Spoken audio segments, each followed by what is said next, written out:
자, 다음 문제 5번입니다. 인합점을 낮은 것에서 높은 것 순서대로 쓰시오. 자, 오타가 났네요. 여기는 인화점입니다. 인화점. 자, 낮은 것에서 높은 것대로 쓰는 순서는 품명에 따라서 달라지죠. 품명 순서대로 나열을 해보도록 하겠습니다. 자, 벤젠의 경우에는 1석유류의 비수용성인 물질이고요. 아세트알데하이드는 특수인화물 중에서도 수용성입니다. 그리고 아세트산은 2석유류의 수용성, 과염소산은 육류위험물이고 나이트로셀룰로스는 오류위험물이 됩니다. 자, 이 안에서 일단 사료위험물들 벤젠, 아세트알데하이드, 아세트산에 대해서 일단 나열을 해보도록 하겠습니다. 품명 순서대로 하면 아세트알데하이드 그리고 벤젠, 아세트산의 순서로 인화점이 낮은 것에서 높은 이렇게 순서가 되는데, 자, 나이트로셀룰로스의 경우에는 이제 폭약의 원료로 쓰일 수 있는 오류위험물이기 때문에 인화점이 낮습니다. 인화점이 12도씨로 아세트산의 인화점보다는 낮고 벤젠의 인화점보다는 높은 위치인 이 사이에 들어간다고 보시면 되겠습니다. 자, 인화점이라고 하면 이제 사료위험물에 대해서만 냈는데 이 안에서 이제 오류위험물이 들어가는 것이 굉장히 특이한 경향의 문제이네요. 이제 지정수량을 낼 수가 없으니까 이렇게 내는 건지는 모르겠지만 이런 경우에는 사실 크게 미련을 갖지 않고 넘어가는 게 좋을 것 같습니다. 나이트로셀룰로스의 인화점까지 외울 정도로 그렇게 중요한 비중은 아니라고 생각합니다. 대신 최근 기출문제는 한 번 더 응용이 돼서 나올 수 있으므로 이 문제를 통해서 나이트로셀룰로스 인화점은 12도라는 것을 보고 넘어가도록 하겠습니다. 자, 6번입니다. 다음 위험물 중 지정수량의 단위를 리터로 표기할 수 있는 위험물이 뭘까요? 바로 사료위험물을 뜻하는 말입니다. 자, 지정수량이 큰 것에서 작은 것, 작은 것에서 큰 것이 아니라 큰 것부터 작은 것을 쓰라고 하죠. 자, 그러면 품명을 알아보도록 하겠습니다. 자, 다이나이트로 아닐린은 우리 위험물 표에도 없는 거의 최초로 등장한 위험물이 아닐까 싶은데요. 제5류 위험물 중에서 나이트로 화합물입니다. 아닐린도 보이고 그래서 이제 사료 위험물이 아닐까 싶은데 사료에 나이트로 들어가면은 오류가 된다고 보시면 될 것 같습니다. 자, 하이드라진은 사료 위험물 중에서 2석유류 수용성입니다. 피리딘은 사료위험물 중 1석유류 수용성, 피크르산은 오류위험물 중에서 나이트로 화합물, 글리세린은 3석유류에서 수용성, 클로로벤젠은 2석유류에서 비수용성입니다.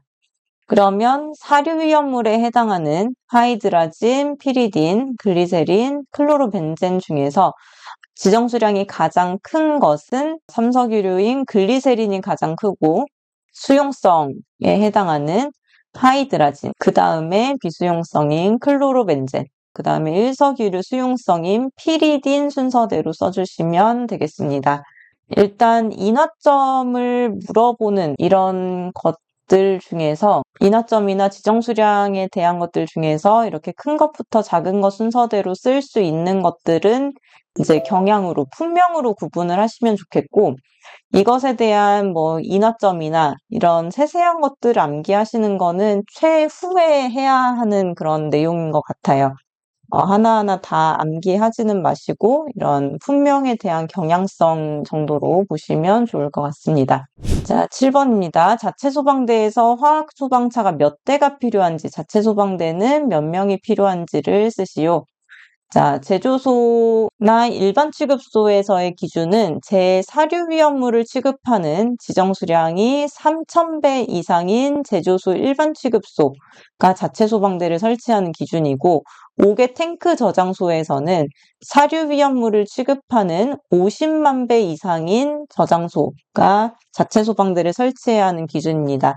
자, 설치 기준 두 가지가 있습니다. 제조소 일반 취급소 사료위험물을 설치하는 3,000배 이상인 경우, 그리고 5개 탱크 저장소가 신설됐는데 이 기준은 어떤 것과 같냐면 2대의 10인과 같습니다.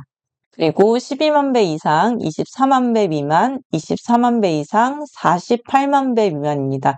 36으로 생각하지 않도록 주의하셔야 하겠고, 48만 배 이상인 경우에는 4대 20입니다. 여기에서는 생략이 되었지만 자주 나오는 표니까 익숙하실 거라고 생각합니다.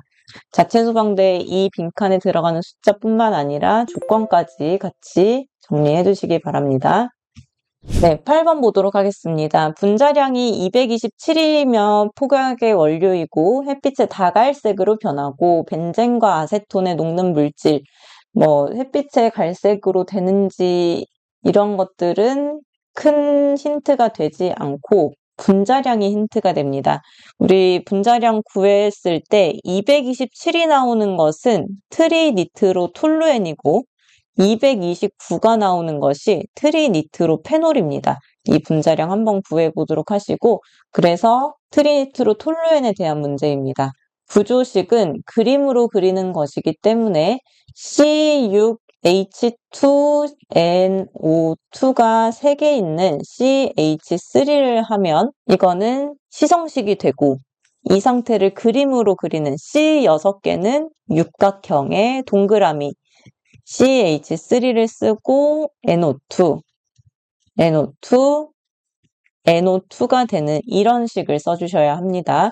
그리고 운반용기 외부에 표시하여야 하는 주의사항은 화기 엄금을 해야 하고, 그리고 오류위험물은 가염물과 산소공급원을 함께 가지고 있기 때문에 이 안에 충격이 들어가게 되면 이게 점화원으로서의 역할을 할 수 있습니다. 그래서 충격 주의가 필요합니다.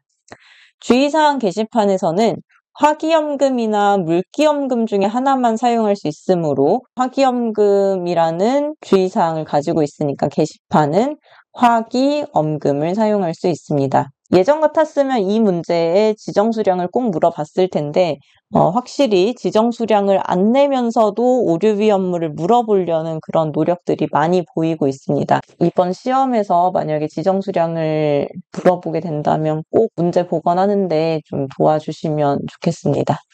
자, 9번입니다. 오류위험물 중에 과산화벤조일입니다. 구조식은 벤젠을 그리고 여기에 C5를 쓸 건데 C랑 O 사이는 이중결합으로, 또 반대도 벤젠을 그리고 C랑 O 사이에 이중결합으로 이렇게 씁니다.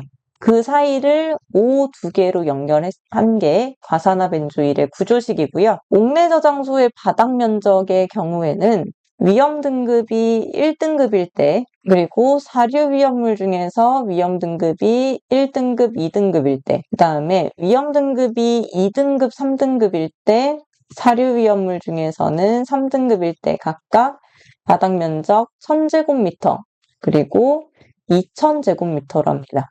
자, 그런데 과산화벤조일은 이제 지정수량이 일단 2종에 해당합니다. 2종이라서 100kg고 100kg니까 위험 등급이 2등급에 해당해서 바닥 면적이 2000일 거예요. 그런데 자, 옥내저장소의 바닥 면적은 위험 등급이 1등급인 거, 그리고 사류 위험물 중에 1등급과 2등급인 거, 그리고 이렇게 위험 등급으로 구분해서 1000제곱미터, 2000제곱미터로 했으면 맞았습니다. 언제까지? 그 오류 위험물의 지정수량이 바뀌기 전까지 이렇게 맞았는데, 이 바닥 면적에 대한 법령이 국가법령정보센터의 위험물 안전관리법 시행규칙의 별표 5에 해당하는 옥내저장소 규칙에 따른 겁니다. 자, 옥내저장소 규칙을 찾아보면 바닥 면적이 위험 등급 1등급, 2등급으로 나오는 것이 아니라 1류 위험물 중에 어떤 위험물, 그리고 3류 위험물 중에 칼륨, 나트륨, 4류 위험물 중에 특수인화물, 1석유류, 알코올류 이렇게 나옵니다. 이때 오류 위험물이 뭐라고 나오냐면 오류 중 유기과산화물과 질산, 에스터류, 그 밖에 지정수량이 10kg인 것들은 지정수량을 1000제곱미터로 한다고 나옵니다. 자, 여기에서 일단 법령이 지정수량 바뀜에 따라서 안 바뀐 건 아닌 것 같아요. 왜냐하면 예전에는 질산 에스테르류라고 써있던 부분이 질산 에스터류로 바뀌었기 때문에 그 법령 부분은 이제 반영이 된 거라고 보여지지만 과산화벤조일은 지정수량이 10kg는 아닙니다. 하지만 유기과산화물에 해당하죠. 그래서 이 법령에 따르면 사실 바닥 면적은 1000제곱미터로 봐야 맞습니다. 그래서 저는 이것도 이제 지정 수량만큼이나 굉장히 쟁점이 될 수 있는 부분이라고 생각하는데 이거를 도대체 뭘로 채점을 했을지 좀 궁금하기는 하더라고요. 만약에 이런 문제가 나올 때 뭐 1종이다, 2종이다라는 말이 명확하게 나온다면 좋겠지만 이거는 이제 답보다는 내용으로 좀 설명을 드리고 넘어가야 할 것 같습니다. 지정 수량으로 보자면 2000제곱미터가 맞지만 이 위험물 산업기사라는 시험 자체는 법령을 근거로 문제를 풀어야 하기 때문에 법으로 보자면 1000제곱미터가 맞거든요.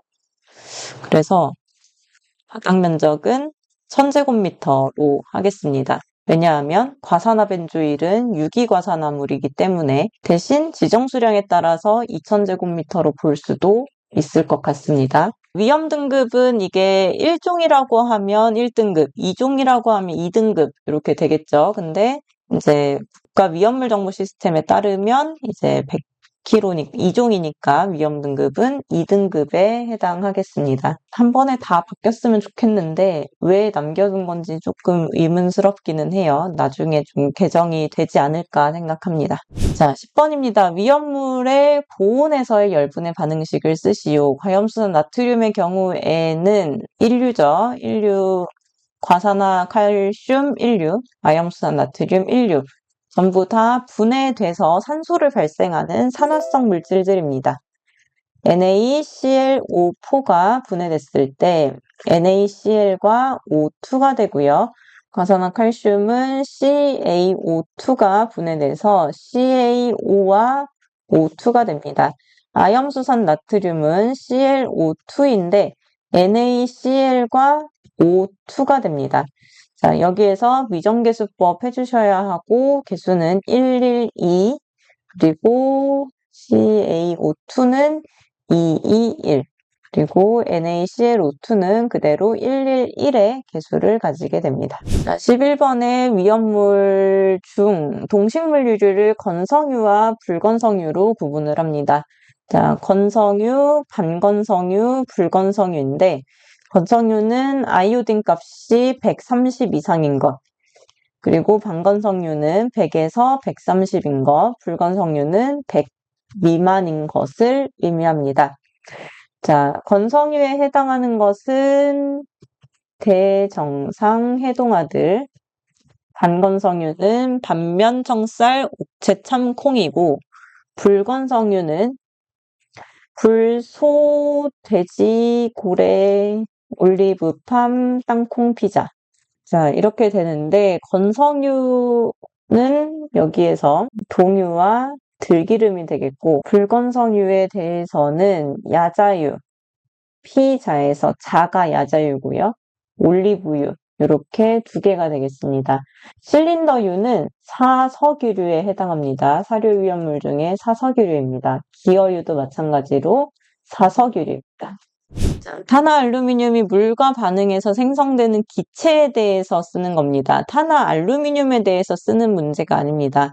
자, 이번 시험 진짜 어렵게 내려고 많이 노력했어요. 문제를 단 하나도 그냥 단순하게 내는 것이 없네요.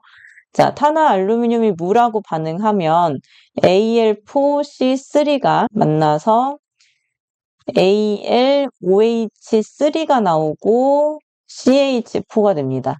자, 이 기체의 명칭은 메탄인데 뭐 메테인이라고 쓰셔도 됩니다. 이제 명칭을 바꾸려고 하는 추세다 보니까 뭐 메탄, 메테인 같은 말이고 증기 비중을 구하라고 한다면 29분의 분자량을 해줬을 때 29분의 12 플러스 4로 하게 되면 값이 0.551이 나오고 반올림을 해서 0.55가 됩니다.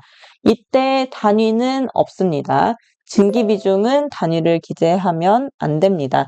자, 연소 반응식은 CH4가 O2랑 만나게 되면 CO2, H2O가 생기면서 개수는 1212가 되겠습니다. 13번입니다. 보기에서 소환난이도 등급 1등급에 해당하는 제조소 등을 모두 골라보도록 하겠습니다. 자, 소환난이도 등급은 굉장히 이제 제조소, 뭐 옥내 저장소, 옥외 탱크 저장소 이런 것마다 내용이 굉장히 많은데 소환난이도 등급을 1등급, 2등급, 3등급으로 나누죠. 이 중에서 1등급일수록 불을 끄는 어려운 정도가 크다. 불 끄기가 어렵다. 그럼 3등급으로 될수록 덜 어렵다. 이렇게 보시면 되겠습니다. 어떤 경우에 불 끄기가 어렵나요? 바로 면적이 넓거나 높이가 높거나 또 위험물의 양이 많은 경우가 소화하기가 어려운 상태가 됩니다. 1등급이 됩니다. 면적이 넓다고 하는 것은 어느 정도를 뜻하냐? 제조소나 일반 취급소 같은 경우에는 1000제곱미터를 넓다고 봅니다. 높이는 그 층의 층고, 층의 높이를 의미하는데 높이가 6m일 경우 높은, 불을 끄기 어려운 경우, 그리고 양이 많은 경우는 지정 수량의 100배 이상일 때를 양이 많다고 보시면 되겠습니다. 대신 이 면적이 네모난 면적이 아니라 원의 면적, 즉 옥내 탱크 저장소, 옥외 탱크 저장소와 같이 동그라미를 가지는 경우에는 언제가 넓은 거냐면 40제곱미터가 넓은 겁니다. 그래서 이 기준을 가지고 보면 면적 1000제곱미터인 제조소는 넓은 겁니다. 그래서 1등급이 맞아요. 옥내 저장소 6m면 높은 겁니다. 6m. 그래서 1등급이 맞고요.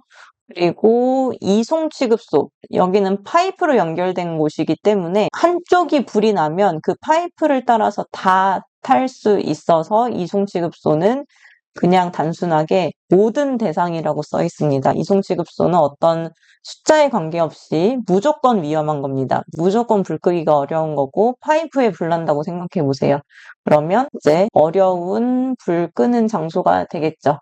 자, 나머지에 대해서는 소환난이도 등급 1등급에 해당하지 않습니다. 그래서 소환난이도 등급 1등급은 1000, 600, 40 이렇게 보시면 되겠습니다. 다음 14번입니다. 사료 위험물 중 수조 속에 물을 채워 저장이 가능한 위험물은 물을 채워서 저장하는 것이 2류에 하나, 3류에 하나, 4류에 하나가 있습니다. 2류에는 황이 그렇고요. 3류에는 황린.